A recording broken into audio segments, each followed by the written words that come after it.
to announce that Nanjing won the approval of the Council this morning to stage the 2020 World Indoor Championships. Let me, before the celebrations continue, let me make one really important point. And I wasn't just using warm words at the beginning of this. All three bids were absolutely outstanding. All three cities would have been able to have staged a wonderful World Indoor Athletics Championships. It is our responsibility now to make sure that the two bids that did not prevail today are encouraged to throw their hat back in the ring. They will be given every support and encouragement to do that. And those discussions I want to start taking place as soon as is sensible. But thank you to Torun. Thank you also to Belgrade for your presence here. And also, if I may say so, the inclusion of the athletes in that bid. And that's very important. And it chimes entirely with the direction that this sport wants to take, that we have athletes that are not just there as expensive calling cards, but are actually really helping us shape the future of the sport. So to the two athletes that I'm sitting looking at in front of me, thank you very much for giving up quality training time, I know, to be here, but thank you very much. And to all the bid leaders, thank you for your support. I think I'm going to ask Nanjing to come up and sign as quickly as we can get our...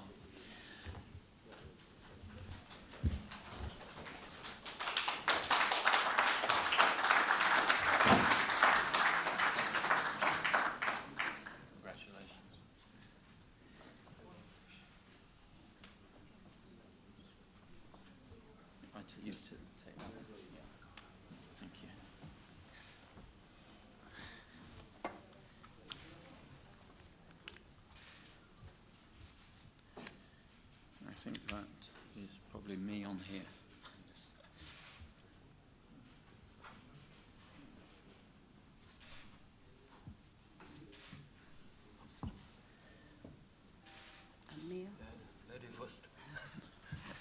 If you want to put your signature on there. Yeah. Chinese. Whichever way you want.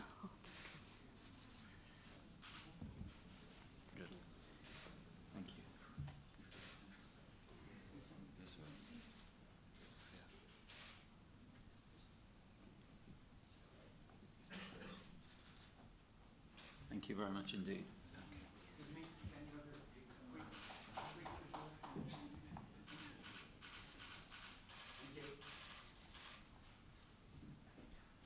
Thank you.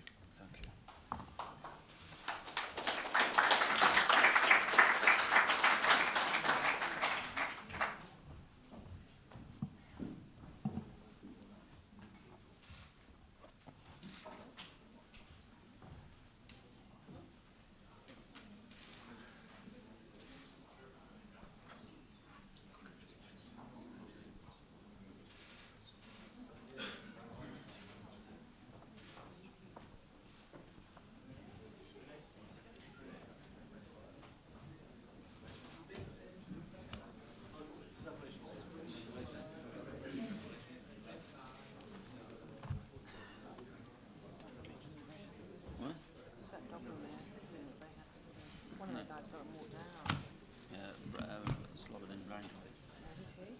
He's the General Secretary of the Serbian.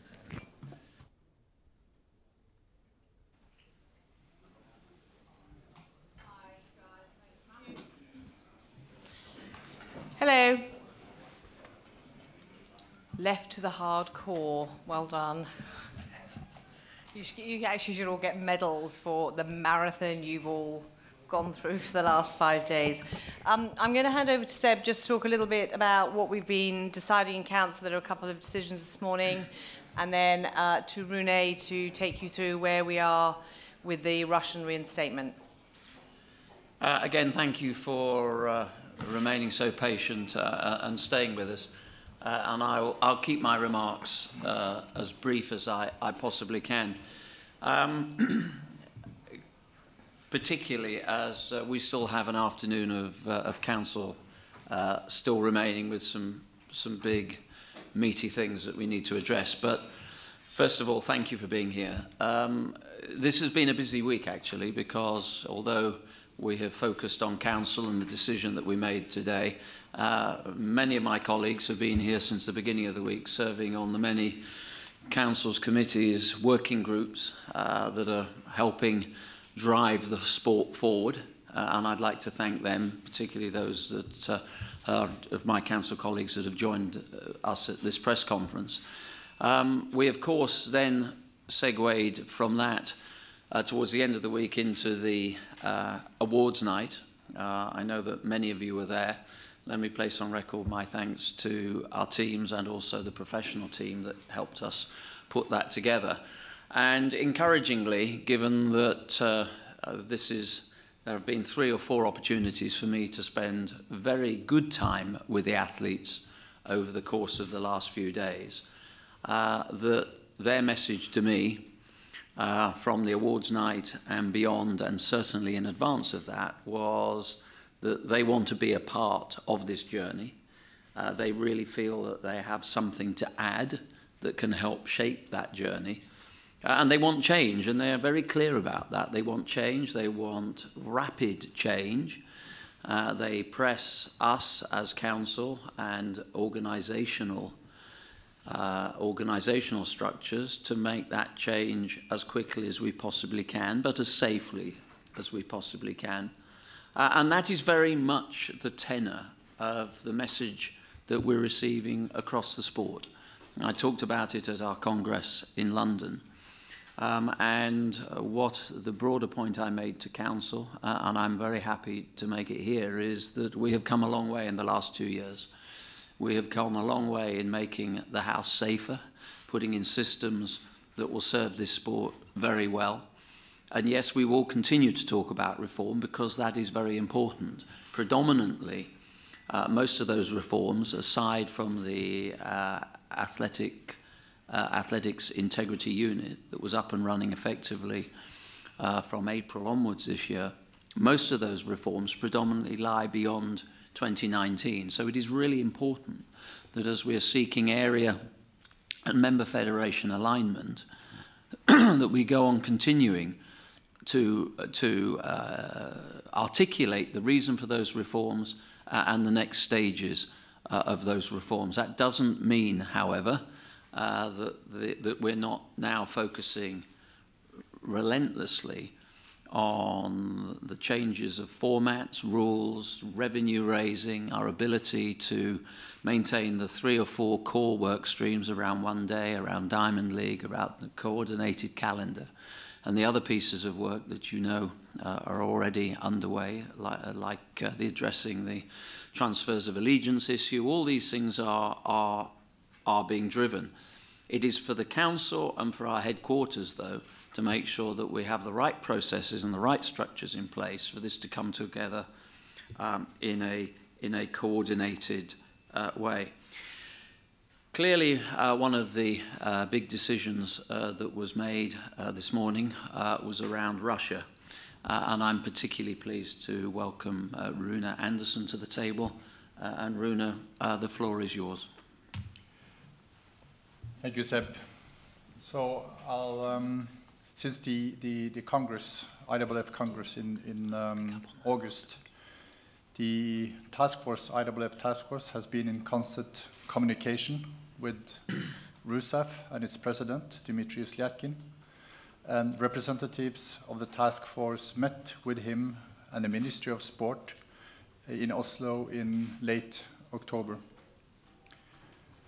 Once again, and I've been mentioning this before, Mr. Slyatkin has impressed us with his professionalism and with his various initiatives he is pursuing to change the old doping culture in Russia track and field. These include a social media campaign in support of clean sport, mandatory online anti-doping education for athletes joining the under-18 national squad, and a new licensing system for coaches. Some of the milestones on the roadmap to Rusaf's reinstatement have been met, at least in part. However, several key ones remain outstanding, and these includes the reinstatement of RUSADA, which is the National Anti-Doping Organization in Russia, as a fully independent and code-compliant national anti-doping organization. The need for RUSAF to work with RUSADA to develop and implement an effective and intelligent testing plan for Russian track and field athletes. And thirdly, the acknowledgement by the Russian authorities of the McLaren findings that Ministry of Sport officials orchestrated a cover-up of evidence of doping by Russian athletes. The task force thinks this is vital because unless there is an acknowledgement of what happened before, there can be no assurance that it will not happen again. Therefore, the task force recommended to the IAAF Council that RUSAF not be reinstated at this time. The Council accepted unanimously that recommendation, and the task force is very grateful to the IAAF Council and its president for the support that we have received in our deliberations. As usual, the task force detailed report will be published in the IAAF's official website. Thank you, Rune. Rune, thank you. If I just may complete my opening remarks.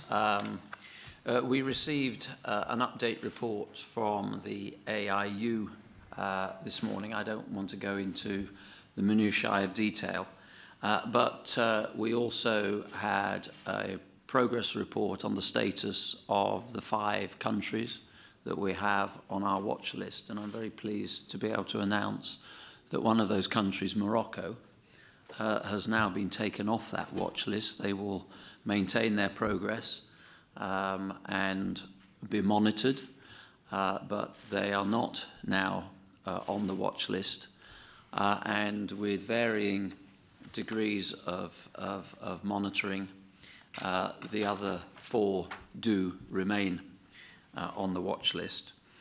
Let me also say that, of course, over the course of the last 2 days, Nanjing was not the only city that was chosen to host our World Athletics Series events, and I'm delighted that Gdynia will be the hosts for the World Half Marathon Championships, and that Minsk will be hosting the World Race Walking Team Championships.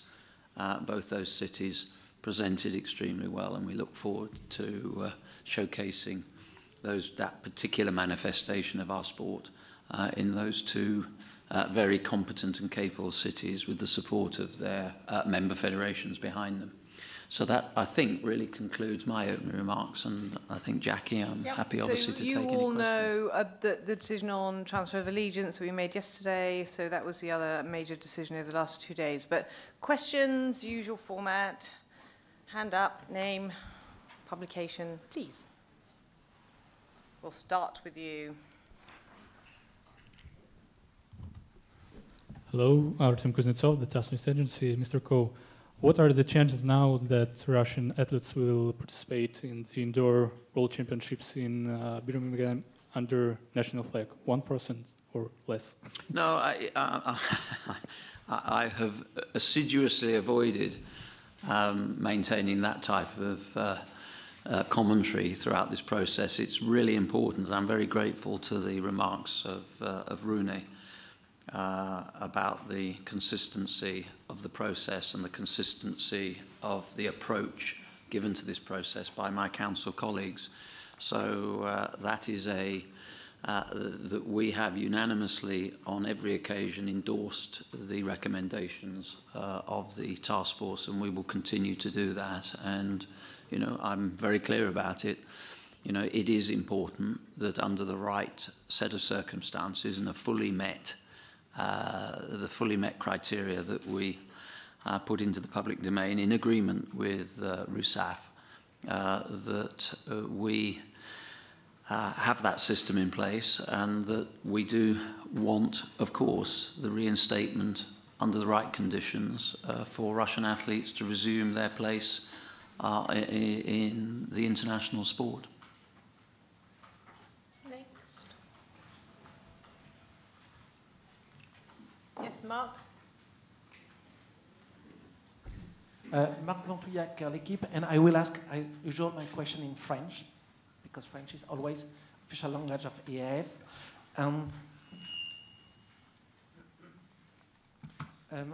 Deux questions. La première, pour rebondir sur la question de mon confrère. C'est bon?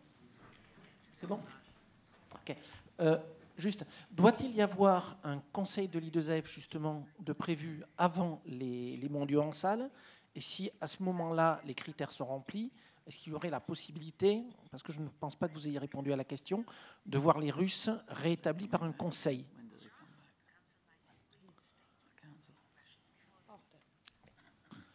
Et ma deuxième question, comme nos amis chinois étaient là tout à l'heure, il y a environ 2 ans, une lettre avait été publiée dans un livre chinois où Wang Yongxia et d'autres athlètes accusaient leur entraîneur, Ma Yunren, de les avoir dopés. Il me semble que la Fédération internationale, avant la création de votre unité indépendante, avait lancé une enquête.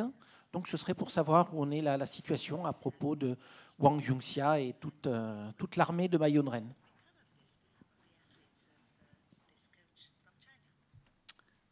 Mark, thank you. The answer to your first question is no, the Council will be meeting post the World Indoor Championships in Birmingham. And the answer to your second question is yes, we've been working very closely with the Chinese Athletics Association, their federation. They have kept us fully informed. And they have also made clear that the athlete concerned has actually signed an affidavit to say that the statement that is purported to have been made is not an accurate reflection of anything that she has said or written. And I do also remind you that the AIU consider this to be an open case, given the observations made by WADA that they too would be looking at these circumstances.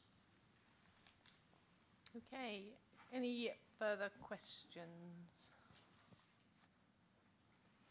Oh, go for it again. Oh no, well, let's go Jean first, and then we'll come back to Tass. Seb, is there any possibility that the roadmap could be met before the World Indoor Championships? And if it is met, would the Council have some type of meeting to reinstate Russia? Rune, do you want to? I'm going to ask Rune to do that, but it is just worth remembering, of course, that the ANA athletes has been actually an important way of fulfilling one of the very clear philosophies that have underpinned this whole process, which is separation, where possible, of the clean athletes from a tainted system, or at least a system that is trying to recover from the previous very high-profile concerns that have been expressed. But Rune, I will leave that with you. Well, as I mentioned in my initial remarks, we are in constant communications with RUSAF, with RUSADA, with WADA, who is also dealing with this, and even with the IPC, who is dealing also with this issue. Which means that at a certain stage, hopefully, we will be able to recommend to the IAAF Council to have RUSAF reinstated. When, it is impossible to say for me too, but as soon as those conditions have been met, we will certainly liaise with the president here, and we will find a way to deal with that at the appropriate time. Okay. Elias. Then we'll come back to that young lady. Yeah, Elias from the Daily Nation in Kenya. Mr. President, any update on the cases of the Kenyan officials who are being investigated? That's David Okeyo and Joseph Kenya, because the case has really taken too long, and there's concern that now Kenya is no longer represented on council, despite the fact that it's one of the leading nations in track and field. Yes, that's a matter for the AIU. That is an ongoing investigation. Of course, that runs in tandem with your own domestic investigations that are taking place. And Vivian Gungaram has now been nominated by the president of the African Association to represent Africa's interests, additional interests on the council. Okay, yes, young lady here. Ashley from the Olympic Channel. President, any update on the changes or the rankings or the radical changes that you're wanting to make? Well, I think there are a lot of radical changes that we want to make. We need to make sure that they are within a process and a structure that lands them with proper consultation and to the point where they're actually going to achieve what we set out to do. So, for instance, as Jackie mentioned in her opening remarks, and that you are aware of, the transfer of allegiance, that was a decision. We went through the processes and the complexity of the situation, and extra work will be reported back to Council at the March meeting. We had updates on the work around the coordination of the calendar, which is a very important part of the process of improving the competitive season and the understanding and the rhythm and the pace of that season, not just for the athletes, but for the media and obviously for spectators as well. So those were all issues all streams of work that have been reported on, and actually some of those streams of work will be reported on when I leave this room in the next few minutes. That's great, because we spoke to the athletes over the last few days and they were all very supportive of the World Championships being the final event. That is a very, very clear steer from the athletes, but not just the athletes as well. Many of the stakeholders that we have sat down with have said that makes a lot of sense at the end of the year, but the real process that we're into at the moment is really carving out key blocks of the year where we've got certainty about what stage of the year our sport is in, and then creating space at the end of the year for innovation, for road, for all the things that we need to do to take athletics from the stadium, but into people's neighbourhoods. Okay, thank you very much. Oh, sorry, one last question. Yes. Kosuke Nagaki from the Asahi Shimbun, the Japanese newspaper. The question to Mr. Anderson. For me, the recent comments from Mr. Zhukov, the top official of the Russian Olympic Committee, are saying there wasn't any systematic doping. Do you see the progress of the Russian side, or is it getting more and more difficult for the RUSADA to be reinstated?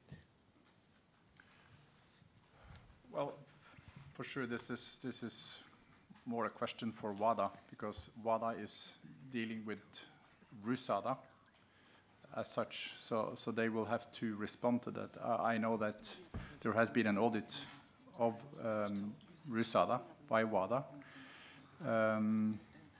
The broader question which I raised in my remarks here is whether they will be able to operate in a system which we can trust. And I think that is what needs to be addressed by Russian authorities, which will have an impact on RUSAF, on RUSADA, and everybody within the sports system in Russia. Okay, very last question.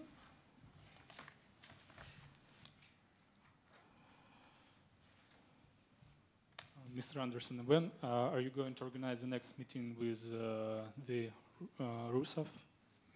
Any points? And Mr. Coe, could you explain me one thing, please? You have mentioned yesterday that the clean athletes should be aware that they compete against athletes from good system. And as you know, many countries even haven't got any anti-doping systems, for example, anti-doping agencies.